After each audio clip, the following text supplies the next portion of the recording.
Janice Gaye, of course, the ex-wife of Marvin Gaye, the Prince of Soul. A man who we all have grown to love and appreciate over the years. She has just released, and I just found out just a little while ago, today is the actual debut of this new tell-all book called After the Dance, My Life with Marvin Gaye. It is a pleasure and honor to welcome Janice Gaye to the Quiet Storm. Thank you for coming by tonight. Thank you for having me, Lenny. I know this is a big, big day for you. Probably a day of great anticipation. Yes. In many ways. Yes, absolutely.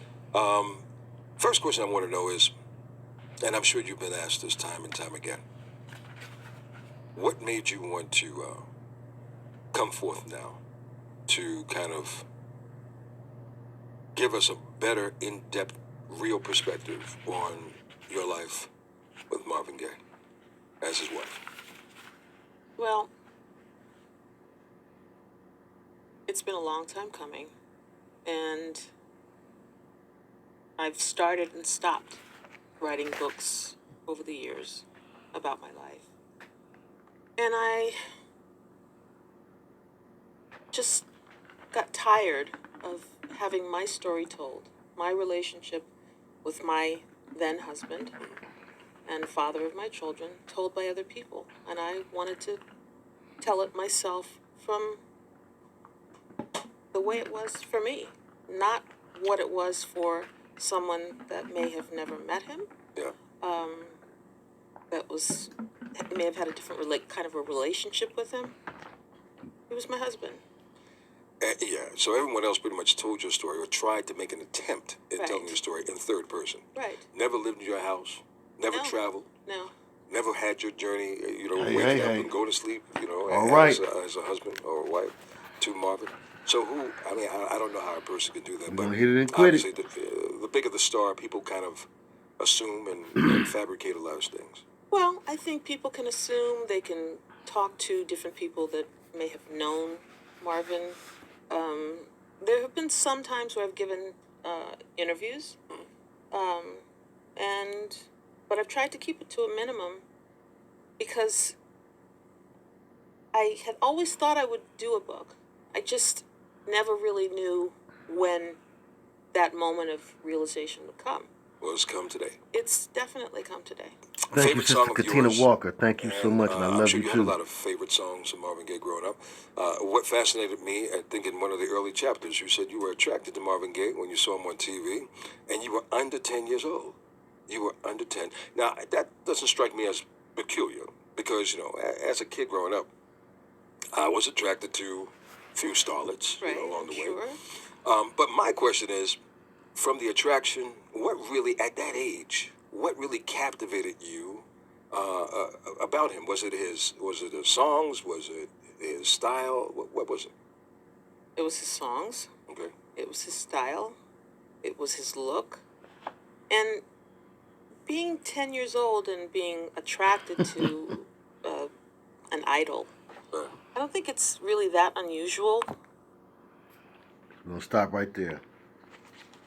Being 10 years old and being attracted to an idol. I don't think that's that unusual. Of course she wouldn't. Not being groomed in the community that she was groomed in its sorry household, with them sorry excuses of guardians. So let's pick it up. Again, everything is in alignment. Each subject married to the one before it. Perfectly. Everything is falling right in place. So here we are, Topanga. Let's go. From his perch on top of the world, Marvin was tired of seeking. He wanted to be sought. And though there were times when he loved the spotlight, this was a time when he assiduously avoided it. After the triumph of What's Going On, he had worked for years to develop a follow-up that would create as great a furor. He had accomplished just that with Let's Get It On. Yet, rather than welcome the accompanying acclaim, he ran from it. I couldn't help but wonder if he was running from himself. Even though I remained in awe of his talent, I had seen that his insecurities, hidden under a veneer of cool, were potent. Those insecurities alarmed me. While Marvin was gratified that his new album was an immediate hit, he worried that it might soon stop selling. Because Anna was furious with him, and because Anna had such influence with Barry, he worried that Motown might work against him and cut off promotion.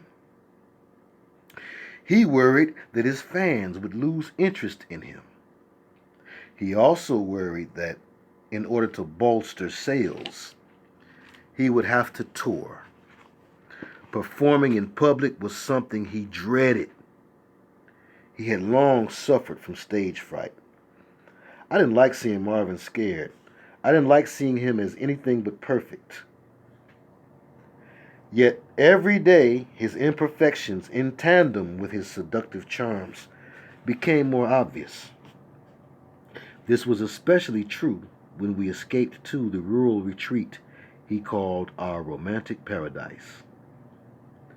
Topanga Canyon, across Highway 1 from the Pacific Ocean. Hold on, wait a minute. Let me make sure here that I didn't skip one. Oh, no. Okay, yeah, okay, all right. We're in the right place. Sorry, all right. It says, check it out. Topanga Canyon, across Highway 1 from the Pacific Ocean, was less than an hour's drive from Mid-City, LA, but a world away.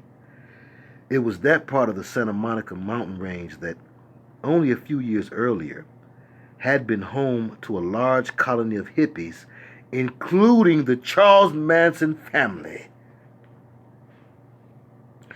Marvin's rustic mountaintop A-frame home was built on 3 levels. My understanding was that Charles Manson's family lived on an area that was once used for filming. It was film equipment on that area.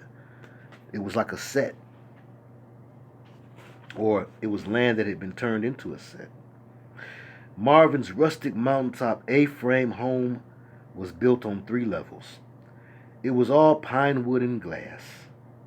It smelled fresh and clean. Its remote location didn't bother me in the least. In fact, it excited me. I'd have Marvin all to myself. "Is it too hippie for you out here?" he asked.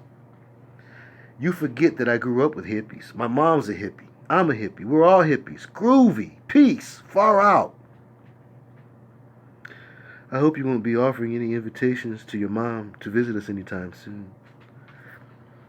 "I won't be offering invitations to anyone. I just want to be with you." And the dogs, of course.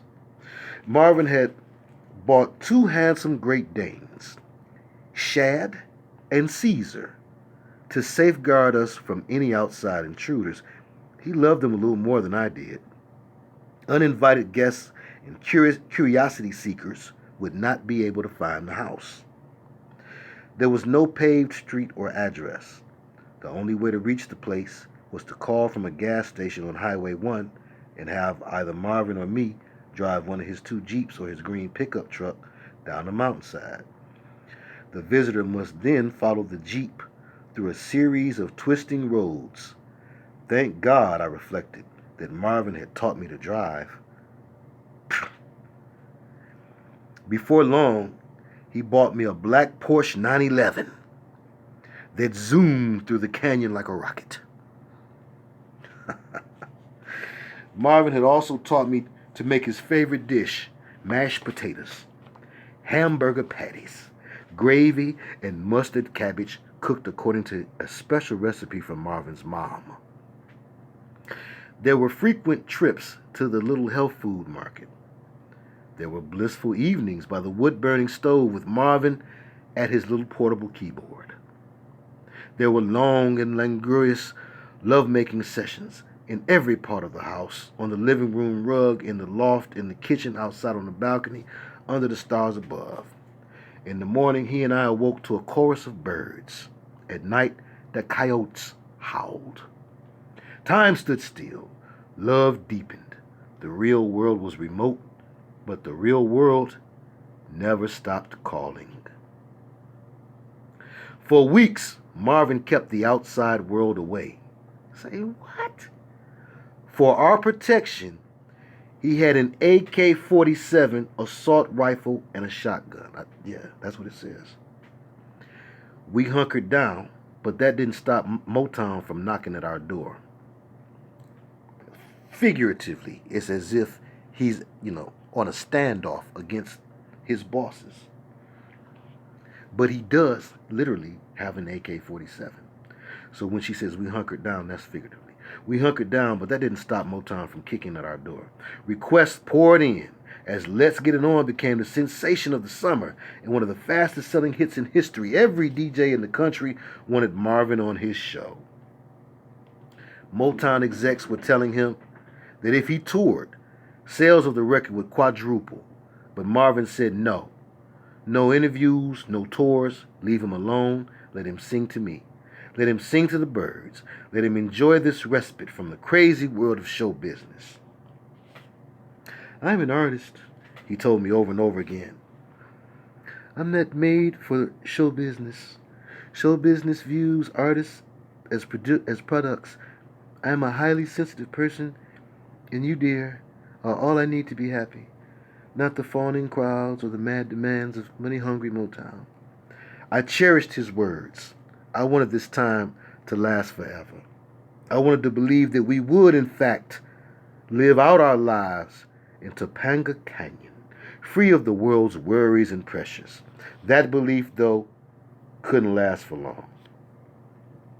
The world offered prizes that Marvin's ego couldn't resist.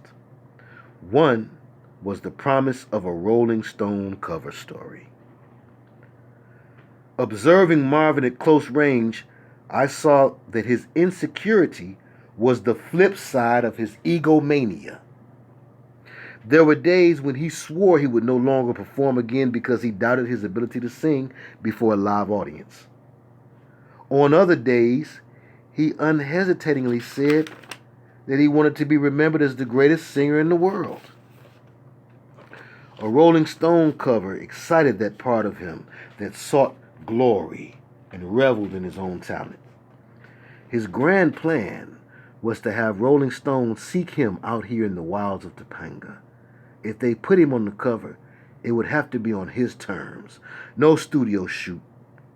But Marvin, photographed in his rustic hideaway, communing with nature. When the magazine met his terms, he was satisfied. He was doubly gratified because precious few black artists had graced the cover of Rolling Stone, a publication primarily devoted to white rock and roll. Marvin drove the Jeep down the mountain to fetch the reporter, Tim Cahill, and the photographer, Annie Leibovitz. When they returned, he introduced me as his friend. Then we all got stoned. Have mercy. Marvin had never been more charming. Says Marvin had never been more charming. He began speaking of the mysterious nature of his father's esoteric Christian church. It's not that strange. Wikipedia Marvin Gaye Sr. for some more tripped out stuff, if you like. Yeah. There's something there. Okay, it says, he described what it means to speak in tongues and to tarry, to repeat, thank you, Jesus, over and over until the Holy Ghost has entered your spirit and cleansed your soul. He talked about being able to sense the Spirit in the song of a bird, an ocean breeze, even a raindrop or snowflake. When asked to speak more about his father, Marvin's eyes glazed over. He paused for a very long while. His answer was a song. My father has a magnificent voice, he said. And when he sings about Jesus, his is the sweetest song you can imagine. Then he sang his father's song. Tim and Annie were mesmerized. I was mesmerized. The sun sank behind the mountains. The dusk was golden. photos were taken.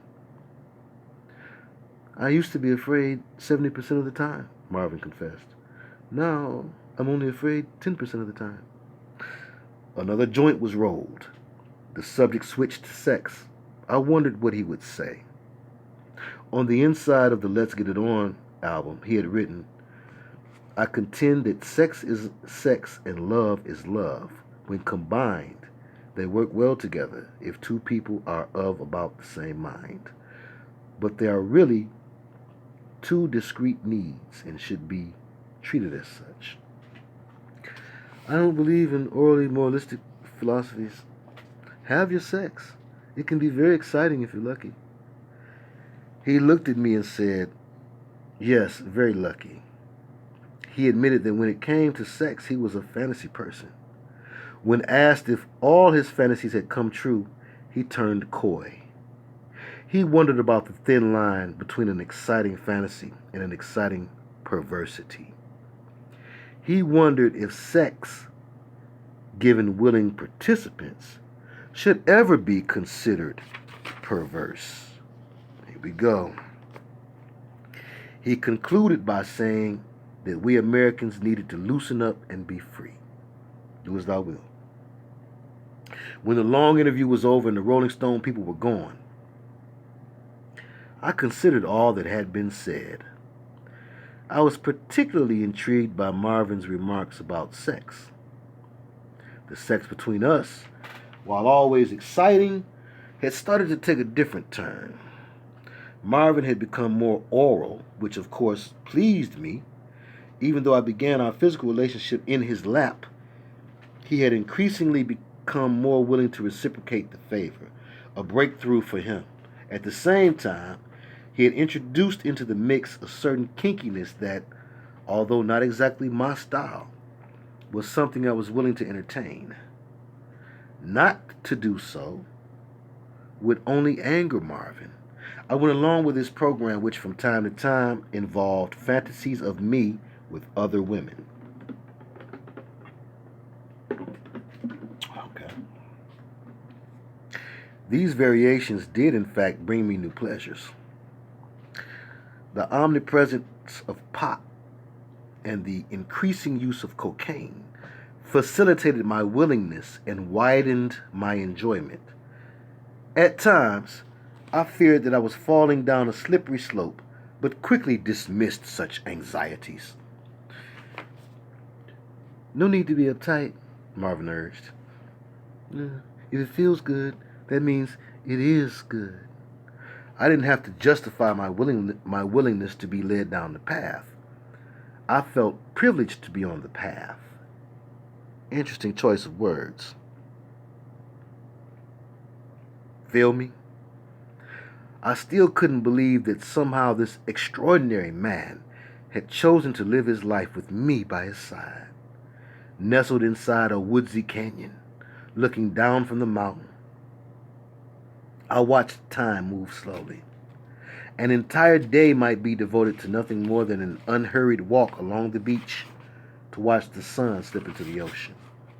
We sat on the sand and stayed silent as the waves crashed to the shore. Flocks of birds staged whirling formations and flew off into the distance. I took his hand.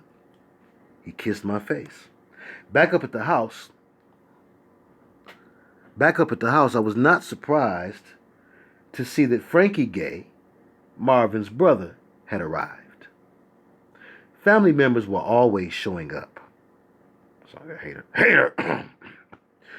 3 years younger than Marvin, Frankie bore a striking resemblance to his older sibling. And we looked at that. He looked like a twin.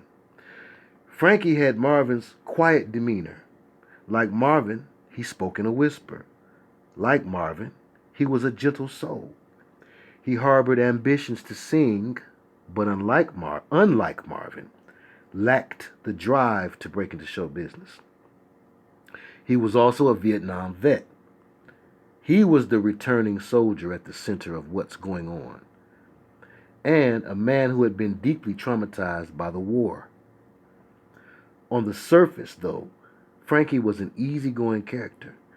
Only his heavy drinking habit bothered Marvin, who had little taste for alcohol. He'll be hanging out with us for only a few days, Marvin told me. You don't have a problem with that, do you, dear? Of course not. He's family. I loved Frankie, who had the same light-hearted sense of humor as Marvin. I soon learned, though, that family, especially the gay family, could be as much a burden as a blessing. When Frankie's stay extended beyond a few days to a few weeks and then months, I despaired. The love nest was crowded. On another front, another invasion threatened our domesticity. Motown never stopped calling with the same messages. Your albums are smash. You're more popular than ever. Your fans are dying to see you, hear you, show you their devotion. How can you resist their love? How can you resist their money? How long can you hide out? Promoters found their way through the canyon to Marvin's door with extravagant offers. You'll be returning to the stage a conquering hero, they promised him. He lit a joint. He smiled. He pondered. And then he refused. But they refused his refusals and ultimately came back with more money, more perks, more ways to flatter his ego. Finally, he succumbed. He set a date for one concert and one concert only. During the late summer of 1973, he committed to playing the Oakland Coliseum in November. The decision came after weeks of mental turmoil. At least you've made up your mind, I offered in the way of comfort. Maybe you'll even like getting back in the ring. If you really knew me, you wouldn't say that, he snapped. I'm just not ready. Then why did you agree? To make you happy. To make me happy. What? Yes, dear. Don't you want to watch me on stage being adored by thousands of women and then come home with me? Of course. And your show will be great. It'll be a nightmare. I've screwed up. Then cancel. I've given my word. It'll be fine, Marvin. Roll a J, dear. I need a smoke. No problem, I said. The smoke only increased his apprehension. When the first rehearsals came around, he skipped them. The promoter began to panic. Marvin hadn't appeared in public in over a year. He didn't have a regular band or a set show. There was an enormous amount of work to do. He needed to get started, yet he kept procrastinating. Tickets were printed. Ads were placed. The Coliseum sold out within minutes. Orchestrations were written, musicians hired. If he didn't start rehearsing now, he'd be in deep trouble. Marvin was courting disaster. Marvin loves to cut it close, Frankie told me. Why? He loves the drama. Drama or not, he's going to have to start rehearsing. He can't cancel now. Tell the promoter that it's off, Marvin said. November is too soon. I'm not ready. But no buts about it. It's off. A month later, it was on again. Marvin had rediscovered his courage. He was also motivated by a need for cash. Although Let's Get It On was a hit, royalties would not be forthcoming for a while. In the time since What's Going On in Trouble Man, Marvin had spent all the money he had made. When it came to finances and for that matter, all practicalities, Marvin was defiantly irresponsible. He spent what he wanted to spend when he wanted to spend it. He never heeded the advice of accountants or managers. I'm simply unmanageable, he was quick to say. He ignored all admonishments about saving money and, most alarmingly, paying taxes. Only when he was forced by dire consequences like losing the house in Topanga was he moved to action. Yet, even then, action was not immediate. The Oakland concert, canceled in November, was now rescheduled for the first week of the new year. The mechanism was set back in motion. He was due for the first rehearsal in Hollywood for a show that was only 3 weeks away. When he missed the rehearsal, everyone panicked. Everyone except Marvin. Though anxiety was building up on the inside, on the outside, Marvin was cool as a cucumber. "I want to get an RV," he said. "I hate flying. I'd much rather drive up to Oakland in a big van." He got the van. "You're my co-pilot," he told me. "Are you ready for our big adventure?" "Where are we going?" I asked. "To the city, to ride out," he said, using his favorite term for cruising. It was late when we arrived on Sunset Boulevard. During the trip down the coast into the city, Marvin mused about the mysteries of shamans and sorcerers. One more again. It was late when we arrived on Sunset Boulevard. During the trip down the coast into the city, Marvin mused about the mysteries of shamans and sorcerers. The Hollywood night was abuzz. The neon was screaming.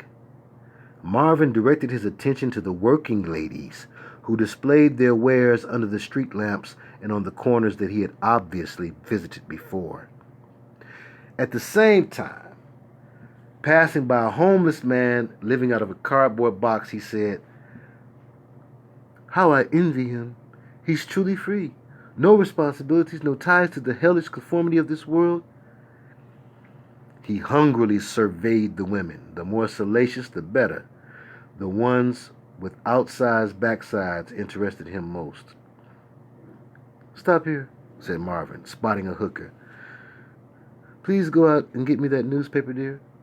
"Sure," I replied. I was torn, but I went. The newspaper rack held copies of the LA Free Press with its semi-pornographic ads for sexual assignations. "Find anything interesting?" he asked. "Not really." "Would you be nice enough, dear, to go back out there and ask that lady if she'd like to join us for a smoke?" I hesitated. "Nothing to be afraid of, dear," he said. I realized that there was no going back now. On this trip to the forbidden planet of illicit sex, I had become his partner. If I had been stronger, more sure of myself, less afraid of losing Marvin, I might have resisted. But I didn't. I approached the working woman, who, as Marvin anticipated, eagerly accepted the invitation. When the visitor stepped into the van, Marvin switched on the overhead light that illuminated his face. Expecting to be recognized, he was geared up to relish the moment. He's such an egomaniac. The young lady, however, did not recognize him. Marvin was crestfallen. His interest waned. "Oh. Right, honey, go fetch me that hook." It said his interest waned. He gave her $20 and sent her on her way. On other neon nights, there were times when Marvin wanted me to watch another woman service him. Conversely, Marvin began to speak of fantasies in which he watched me with other men. Over the next years, a few of these fantasies were realized. It's not what Marvin said. More than a few. I was led into a world that was entirely about him. I was lost in my obsession with making Marvin happy. And we had to remember. This is going to help us remember right here. As I approached my 18th birthday, I'd been with Marvin for 12 months. More than ever, I felt lucky that he still wanted me around. I realized that a million other women would jump at the chance that I had been given. It didn't matter that he was it didn't matter that he was using me to fulfill his fantasies. I was willing to be led and fed whatever stimulants he offered. I felt compelled to give him whatever he needed. If I didn't, another woman would. Maybe that woman would be his wife, Anna. I loved him and was willing to let him mold me. Our love was growing. Every day we grew closer. As he slept, I watched him breathe. I imagined that even in his dreams, we were together. When he awoke, he saw me by his side. He held me. He sang me a morning song. He said, "I love you, dear." He was all I needed. He was all that mattered. Yes, right on. Queen of Hebrews, lost and turned out. Yes, indeed.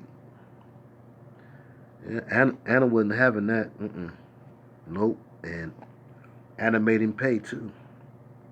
Miss T. So I did, and the pain, feeling, emotion just slides away after a 3. Oh, I'm sorry. Somebody was talking about. Okay, for real. Right. All this before 18, right. Miss T says, I used to feel the same way. Many times I cried out to God, why do you give me this burden for a person I'll never know and can never help? But he said, your burden is only to pray. Do so. Kega Khan says, oh my gosh, this guy is a kink monster. Vanette Glaude said, for all he knew, she could have had lice or worse. You know, back in the 70s, they give you a pill for some lice and you just keep on going. You just keep on trucking. Brother Ruben Sanchez is about to open Pandora's box. We ain't got there yet, but it's a reason for the season, right? But Brother Ruben is discerning something here. Maybe I'm giving it away with the voicing, but Brother Ruben says, for some reason, I always felt he was gay, but I didn't know for sure. Now, I don't know what's going to unfold in this book. And I believe somebody down there at the post office down the street liked Marvin Gaye so much they kept my divided soul. It should have been here by now. But anywho, Brother Ruben, you ain't just whistling Dixie. Now let's move on. Let us move on. Okay, we about to go to the next chapter, Jan. The next chapter is Jan. Self-titled after her. Well, the nickname or the abbreviation for her name. Lots of occult symbolism can be found in this reading, especially if you go back to the beginning when we first started. We looked at everything. Pertinent to the supernatural portion of our conversation concerning this. Because again, we're not reading this because we're Marvin Gaye fans. We're reading this because there are direct clues to the inside or the inner workings of this industry and its Luciferian nature all throughout this book. The way that it divides and splits the mind all throughout this book. I've told you, which I only know because I know the author of the book and I read Marvin's autobiography, which was authored by this same man. So I know what to expect from this book. Have never read After the Dance. So it is as much a treat for me as it is for thee. Okay, so let's go ahead. Next chapter, and then we out of here. You ready? Right on, Brother Ruben. Right on. All right. Jan. The weeks leading up to the concert in Oakland were pure chaos. I can only imagine. He act like he don't want to go, act like he want to go. Double-minded man, unstable in all his ways. He gonna give y'all hell. It said, the weeks leading up to the concert in Oakland were pure chaos. Marvin's normally mellow manner was undercut by his nervousness about the upcoming performance. He was a wreck. I shouldn't be doing this, he told me on our way to rehearsal. But you are doing it, I said. I was cajoled. I was manipulated. I was talked into going against my own good instincts. My fans would be let down. Your fans will be thrilled. You'll be fine. Marvin's fear of performing, his vulnerability, made me love him more. It made him more human, more endearing.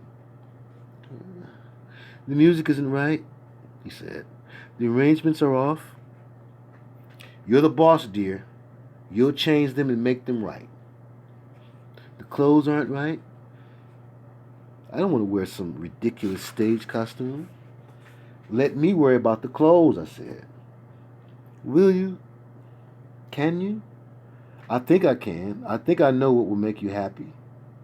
He took my hand and brought it to his lips. Bless you, dear. Bless you for keeping me sane. My vision came to me quickly. I took the basic outfit Marvin wore in Topanga, the clothes that best suited his relaxed nature, and brought them to a clothier who tricked them out. His favorite super comfy denim shirt was studded with rhinestones. His red watch cap was adorned with sequins.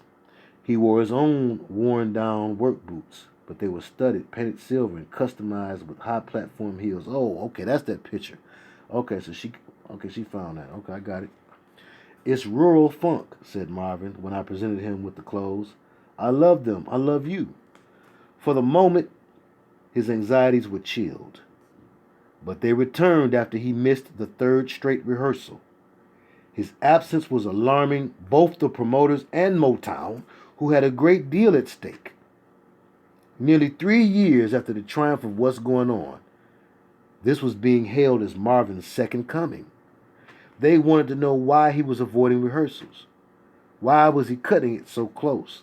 And now, days before the actual concert, he was threatening to once again cancel the whole thing.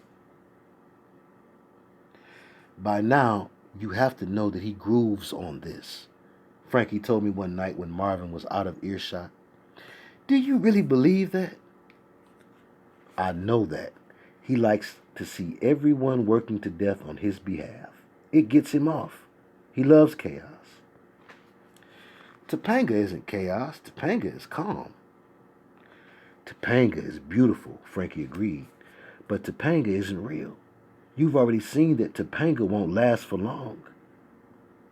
While Marvin was dreading the Oakland show, Frankie was looking forward to the date because Marvin had assured him that they'd be able to work together. Frankie, Marvin's brother, saw this as his big chance. When the big day arrived, January 4th, 1974, a day before my 18th birthday, the chaos had not subsided. So the concert was a day before her birthday. What a coincidence. He canceled it the first time. When they rescheduled it, it just happened to land. It just happened to land the day before. I was born at night. Not last night. Said, if anything, it had grown. The chaos had not subsided. If anything, it had grown. Marvin had not only missed the sound check, but the orchestra had not been able to rehearse on stage. The few rehearsals Marvin did attend back in L.A. were hardly sufficient. Gene Page, the veteran musical director who reminded me of Uncle Albert, the ditzy upside-down character played by Ed Wynn in Mary Poppins, was running around in a panic. The Motown delegation, which included members of the Gordy family and Suzanne DePass, was in a state of high anxiety. There was talk that Marvin might not show. But Marvin was in the house. Marvin was in his dressing room. I was with him. I was helping him put on his studded denim attire. I was sharing several pre-concert joints with him. I was holding his hand that had turned sweaty and cold. I was assuring him that the world still loved him. Due to the presence of the Motown people, I was dealing with my own anxiety. They gave me dirty looks and regarded me as nothing more than a groupie. They had a long history with Marvin. I did not. They felt that he belonged to them, not to me. I feared that they would find a way to undermine my relationship with Marvin and cause him to cut me loose. Meanwhile, amid all this emotional chaos, 15,000 screaming fans awaited Marvin's appearance. I listened as the overture began. There were hints of Marvin's trademark motifs, melancholy refrains from past hits. The anticipation was overwhelming. The overture seemed to go on forever. I had moved to the wings to watch the moment at which not Marvin, but Frankie, with his uncanny resemblance to his brother, stepped into the spotlight. The crowd went wild. They thought they were seeing Marvin. Frankie simply stood there, relishing the moment, basking in the glory that was not really his. "Now, the man you've really been waiting to see," Frankie finally said. "Mr. Marvin Gaye." Frankie stepped out of the spotlight as Marvin stepped in. The crowd went even wilder. Now what? Would the lack of rehearsals render the show a disaster? Would Marvin's fears undercut his ability to sing? He rose to the great occasion. It took a while, but soon he was soaring. Soon he was singing Trouble Man. He was Trouble Man. Sexy and dangerous, gentle and sweet. He was flying high in a friendly sky. He was whispering, "Mercy, mercy me," warning us of the fate of our ecology. He was walking through the inner city landscape of the blues. All this was fine. All this was cool. All this was well-mannered and mellow Marvin. But when the romantic Marvin emerged, and he broke into the opening strains of Distant Lover, pandemonium broke out. Women lost their minds. Their piercing screams shattered the night. Marvin loved being loved, and I loved watching him drink in the adoration. I was thrilled. Right on, Queen of the Hebrews. Yes, indeed. Said the thrills increased when I heard the first notes of a song that Marvin had written for me, simply titled Jan. He had played me the song, a tribute to our enduring love, and he hinted that he would perform it, but during several of the rehearsals, he chose not to sing it. Until now, I wasn't certain that he would. I listened closely to every word of his spoken introduction. "Here's a new song I wrote," he said. "A song about a little girl. Really, a beautiful young lady." Right, about a little girl. "She asked me to write it. I promised her I would. It goes like this." Sounds like some type of charity composition or something. Suddenly, my excitement took a nosedive. I had never asked him to write it. He offered. I was disappointed that he told the audience that I asked him to write it. It took away some of the pleasure and the romance of it. However, it remains one of my favorite songs to this day. I understood that the presence of the Motown execs had affected him. Everyone pretended to like the song and that he wrote it for me, but they typically didn't like reissues on any albums. They especially hated the fact that he had left Anna and was living with some young chick. So if he was going to write a song about the chick, it was only because the chick asked him to. No big deal. But to me, it was a huge deal. The fact he was singing this song at a concert being recorded as a live album was confirmation of his commitment to me. This concert would become a historical document. But now that document would indicate that the song was my idea. I was completely humiliated. Yet the song was out there, and so were his feelings for me. At the same time, I hated being portrayed as an insecure teenage girl who had to beg her man to write a song for her. Of course I had wanted Marvin to compose such a song. What woman wouldn't? But I never made that request. I knew him well enough to know how he resented such requests. Thus it was with heavy equivocation that I heard him sing how Janice was his girl, how there was no one sweeter, how his life would be tragic without her, how she was unique, and how he was her greatest fan. The words got to me. His performance got to me. Throughout the show, my heart never stopped pounding. The longer he performed, the more confident he grew, the louder the response of his adoring fans. When it finally came time to do his current red-hot hit, Just the opening guitar lick of Let's Get It On was enough to drive the fans into a complete frenzy. Afterward, the dressing room was a madhouse. Everyone wanted to join in the celebration, get close to him, tell him how great he was, take a picture. Hours later in the hotel suite, he and I were finally alone. It was beautiful, I said. You were beautiful. I didn't forget to sing your song. Why did you tell the audience that I asked you to write it? Well, dear, I didn't want to upset anyone. I knew what he meant. As a superstar, you have to make all the ladies believe that they are special. If he wrote a song for me on his own, it would mean that they are not special to him. He was also afraid to upset the Motown execs and surely Anna. Maybe that might have been first. I considered complaining about his inaccurate introduction to the song, but didn't. Thank you, was all I said. Did it make you feel special? It did. And did it make you want to go back to Topanga so we could be alone again? Yes, if we ever could really be alone. We can. We will. I'll tell Frankie to leave. It'll all work out. I agreed, but the calm never came. Nestled back in the canyon, I saw that Marvin's usual cool had been undermined by the triumph in Oakland. His ego had been excited. The moments of quiet humility were noticeably fewer. When Motown delivered $1 million check reflecting royalties, have mercy, Marvin made a copy and hung it above the fireplace. You owe $750 in taxes. $1,000. Why put it there, I asked. To remind me, said Marvin. Of what? That I've already made and spent 3 other fortunes. And you intend to squander this one?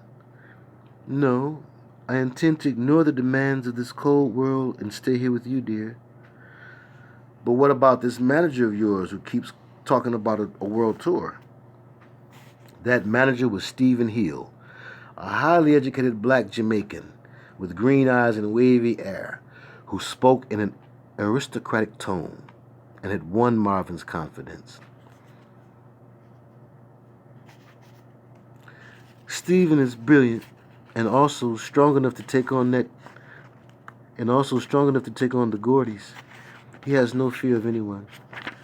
Do you? I wanted to ask Marvin, but stopped myself in time. I realized that in some ways the answer was yes, but I knew that Marvin didn't want to admit it. Marvin wanted to act as though he had no fears. Excuse me. There was the macho Marvin, who did not want to remember the times he had gone to Barry, begging him to bail him out of one financial mess or another. The macho Marvin also did not want to recall the long years in Detroit when, according to those closest to him, Anna ruled the roost. Those were the same years when, to prove himself, macho Marvin trained to be a boxer. When the attempt was unsuccessful, he began investing in boxers. His latest fighter had recently been knocked out in the second round in a prize fight in San Diego, leaving Marvin more deflated than the fighter himself. I saw that hiring a super confident manager like Stephen Hill was Marvin's way of regaining his always precarious confidence. Stephen keeps saying that you shouldn't be living in the canyon, I reminded Marvin. He thinks you need to be in Los Angeles or New York. What he thinks and what I do are 2 separate matters, dear, said Marvin. What I'm most interested in doing is loving you all day and night until we make a beautiful baby boy together. It must be a more desirable sacrifice to be a boy. When I failed to have my period at the end of January, I harbored hope that I was pregnant again. I kept the news to myself, though, for fear of disappointing Marvin. Our lovemaking, while blissful, had a new edge of determination. I flashed back to the night after the Oakland show, when, high on the success of his performance, he came inside me with a force I further confirmation with a force I had never felt before. Had that been the magical moment of conception? Exactly 9 months later, I would learn that it was. Against the backdrop of growing love, there was the subtext of growing fear. Maybe it was being isolated in the canyon. Maybe it was all the pot we consumed. Maybe it was coming home one day to find that, whoa. Maybe it was being isolated in the canyon. Maybe it was all the pot we consumed. Maybe it was coming home one day to find that Shad and Caesar, our Great Danes, had been attacked and maimed by someone who also stole the AK-47 that Marvin had hidden in the house. Serenity soon turned to paranoia. We feared that the perpetrator of the crime would come back to kill us. Our security was compromised. We panicked and fled to the city for the weekend, where in a hotel suite, we turned on the television to watch reports of a brush fire raging through Topanga Canyon. The day after the blaze, we drove back to see if the house had survived the flames. It had, but our nerves had not. Topanga was no longer an option. The tranquil retreat had transformed into a nightmare. Fires raging, killers on the loose. I don't think we should ever come back here, said Marvin. I didn't argue. We climbed back into the Jeep and headed down the winding roads through the canyon for the last time. Looking back at the home we had once shared, I realized that we were running from our fears. We were also running from a period of our lives in which our love had been nourished. I regretted the run, but sharing Marvin's anxieties about the unexplained crime and the deadly blaze, I also welcomed it. Either way, I was glad that we were running together. Our relationship had strengthened. We had survived Cattaraugus. We had survived Topanga. We had survived the hysteria of Oakland. I had every reason to be jubilant, if only for the fact that when we reached the ocean and followed the coast back to the city, I shared with Marvin the news that he had been hoping to hear. A child was growing inside of me. The very next chapter is entitled Mother, Mother. And let me see what people are saying. Let's see. And again, thanks to everybody who hung in there for the night. Let's see. Vinette Glau says, Candy, I believe it. They beat up Stevie Wonder and left him for dead when he tried to leave Motown. Brother Ruben said, could she be playing the role? Brother Ruben, you on to something now? Queen of Hebrew said, what? Little Stevie? Yes, they felt the way about little Stevie because I told you about his mother. So you imagine now, hypothetically, this little boy that you've, put in your employ because his mother is one of your working girls. He's got some talent, whatever. Maybe, let's say y'all come up with a great gimmick. Let's say y'all decide, well, he's a boy like Ray Charles, but then he's blind. He's blind like Ray Charles, but he's a boy like Michael Jackson was. They kind of blended the two together. And I maintain that I've heard too many people around the city. I've heard a lot of folks, old Motown guys, I've heard them all talk that talk about he really ain't blind. That don't mean he got 20/20 vision. Maybe it was something wrong with his eyes. Again, that's how an idea like that could come about. No, you're not fully blind. But let's say he blind in one eye. Or let's say it's something wrong with his eyes where he could go blind. Well, we begin to think, wow, how could we sell a little blind singer?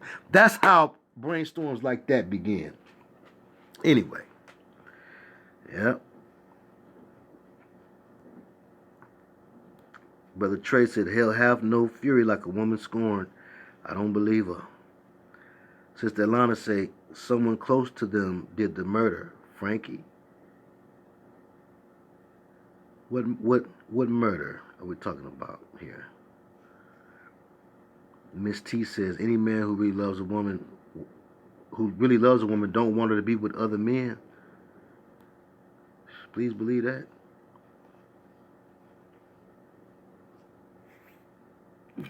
If a man really love a woman, he don't want her talking to another man. He don't want no male friends, none of that type of stuff. So whatever Marvin was going through, it was a serious psychosis. Serious. I'm telling you, I ain't never seen nothing like it before in my life. If my grandma had heard this, she'd have said,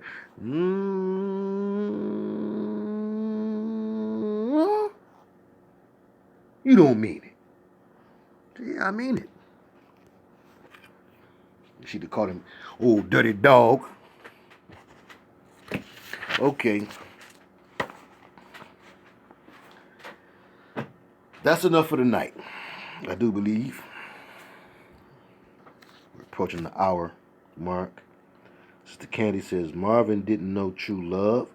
With Jan, he was using her, certainly, to build up his ego and, his low self-esteem and his insecurities and all of that. And make him finally feel like the man because Anna and them was always punking him. Sister Vanette said, his eyes were really messed up. They were almost not visible and set deep into his head when he wasn't on camera. He didn't wear the sunglasses. Oh, yes. Yes, that's right. Yeah. Stevie, certainly. I don't know. Again, I don't know. 'Cause I can just tell you what I've heard. I've heard some funny things. I've heard that they created Stevie Wonder, the image, and I'll just say that. But that's neither here nor there. Motown was doing that. They had a finishing school, okay? So they were into, okay, what can we do to polish you up and sell you to the people? It was one of the first record companies to really be about that, quote unquote. Sister Alana say, Frankie just told her Topanga was coming to an end. King Kong said he was haunted by some serious demons. Brother Reuben said, she is the one who is allowing these things to happen to Marvin. Marvin wants something else, and she keeps going on around him. And I will say this, and this is regardless of Marvin's power and celebrity. If she had the type of freedom that it appeared that she had, which she should not have had, not at that age, not with someone of that experience in the world. Seemed like to me she could have at any time went on back home. But I bet you her mama didn't want her to. I bet you if she'd have came back to that house, her mama looked at her with the true side eye. Right? For real?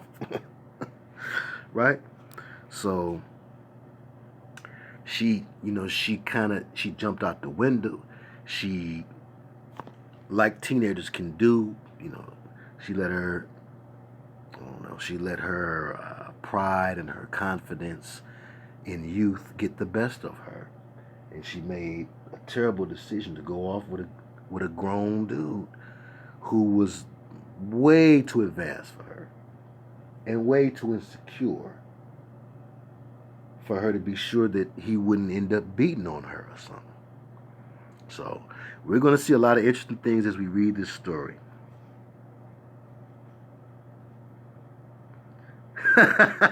Queenly Hebrew would say, I done woke up everybody laughing at Unplug him and his grandmom impression. Candy say, Stevie's still alive though? Yeah, Stevie's still alive. Still alive and kicking, and he's a chief of some African tribe somewhere. I'm sure he's very high up in the Afrocentric Warlock Club. I'm sure he's number one. Okay. Right. Rihanna said image is everything. Right on. Sister Estelle said he may have been legally blind, but not medically. There we go. That's what we're talking about. Now, Estelle. That's what I'm talking about. Again, that's just what I heard tell of. You know, I don't know. Brother Trey, right on. He was attracted to her naivete. I mean, that's all that a man of his age could really be attracted to concerning concerning a woman half his age. When he was 34 and she was 17 going on 18 or 16 going on, whatever the case was, he was literally half her age. What a coincidence, right? When that's the expression. Oh, you're going out with a girl half your age. He wanted Anna and them to see for real. No, for real. She's half my age. Seriously, she is actually half my age, right? A man with that type of ego, that would not be a stretch to think that. So then, did he send Ed Townsend and different ones around sniffing around, or did he just put out word through the pimps at Motown that, hey, I like one about 16 or 17, half my age. What? Did he tell Barry? Barry went to conjuring and going on and made it happen. I mean, who knows? But it's a very interesting story, very intriguing. Really, I ain't gonna lie, it's more intriguing to hear it from her perspective because it's a total surprise to me. I don't know what she finna say, where she finna come from, but except for when she says things that I can, that bring to mind stuff from Divided Soul, things I can recall from that, which I read 20 years ago. So that book was good enough for me to remember it like I do. I was in my 20s, might have been 22. I was about 20, 24, something like that, when I read Divided Soul. So it is supposed to be on the way. If it does come and I didn't get post office jacked, then we will add that to this portion of our reading, as a matter of fact. So again, I thank everybody who came out.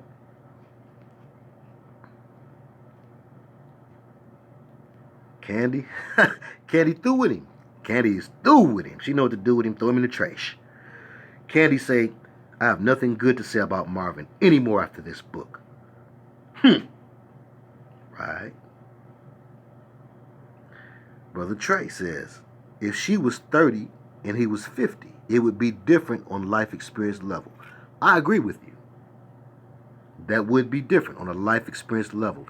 There's no competition coming from a high school girl versus a man that's been all over the world. Ain't no competition. That's an unfair fight. Her mama shouldn't have wanted her to be in that situation. Unless it was more than meets the eye. Yeah.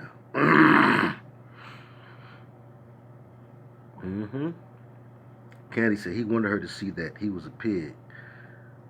Brother Reuben said he was a lustful man with secrets in his closet. Well said. Brother Trey says Zamunda. White purse? All right, that's enough. Let them wait. All right, King Jaffer, he's got to lay it down. I love you all, and we have a ball. And thank you, Sister Lana, for coming through. Rhiannon, too. Right on, Queen of Hebrews. In agreement with you. Thumbs up to those three who just sitting there watching me. Honorary as you could be. Okay. King of Kong, our sister says, of course it was more. Her mama must have got paid for selling her daughter out. There you go. Now see, that's the part that's not being said. So you just let your daughter go traipsing off with this R&B singer, and what did you get out the deal? See, that ain't been said yet. But I will say that the next chapter is called Mother, Mother. Yep. So the next chapter is called Mother Mother. So we'll see if it's going to be some other, right? So just real quick, Father, we thank you for another chance for us to get together, Lord God, in fellowship this evening. Just please bless us, Lord, with peaceful sleep and sweet dreaming.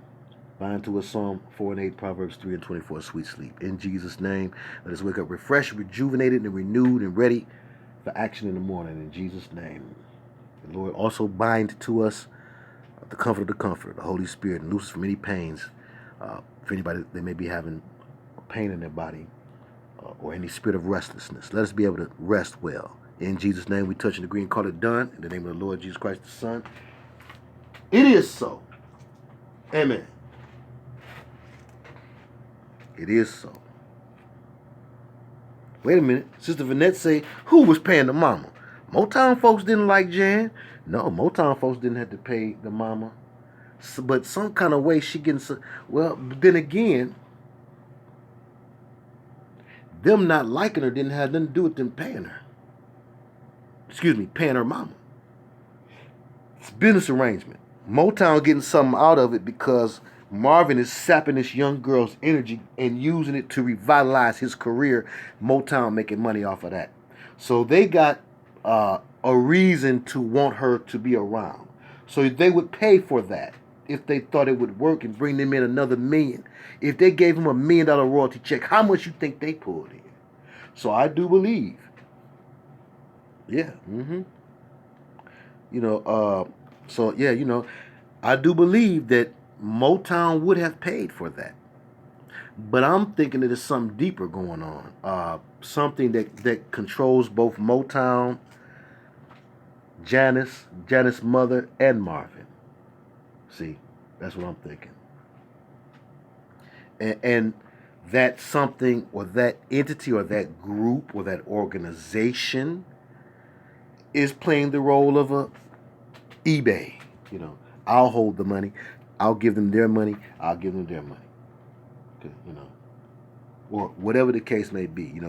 I believe that there's some middlemaning or some brokering of this thing being done outhouse, not in-house. That's what I believe. They get some type of contractors from the CIA, something like that would definitely make this happen. We want a child. We know something about your birth date and your wife's birthday, or your girlfriend's birth date and her name, blah blah blah. If you guys get together on such and such a day, blah blah blah. See all of this. The concert the day before her birthday, and then she get pregnant right behind. So it seems like supernatural orchestration, but it also seems like Masonic theater. It's very storybook.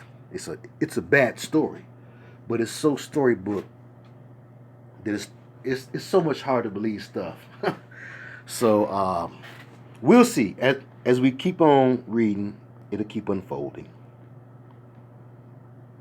Right? Gordy was going to sell Motown soon after that. Let's see. It's amazing. Him and Karis are just alike, different genre. Stipends for the triflings. Amen.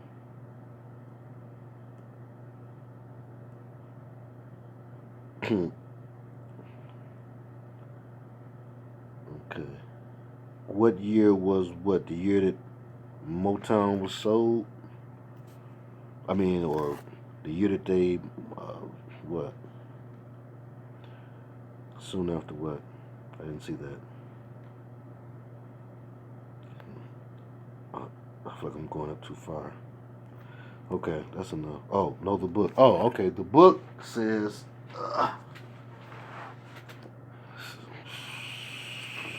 20-something, 2013, I think. 2015. Yep. Yep, her book 2015, his book. That's a good question too. When did Divided Soul come out? I know it wasn't new when I read it. And that was probably 97. Divided. There it is. Divided Soul, Life of Marvin Gaye. Way up there. Just real quick. When does it come? When did it come out? I should say it right here. 1985. Okay. All right. So that's that. So I'm going to let everybody go. And I look forward to seeing you again on Wednesday. And between now and then, be good in the eyes of our Father. Be a better servant tomorrow than you were today. Okay? Love you all. Ain't that something? The books came out 30 years apart from each other. You're welcome, Sister Candy. Oh, Sister Vanessa said when she first started with Marvin. Let me see. When she first got with him.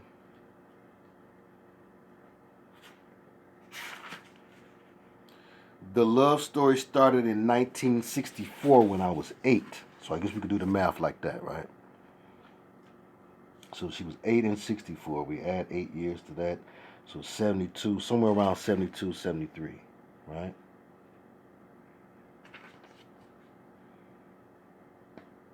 Yeah, I think I remember it was 73. Because I think I remarked that was the year I was born.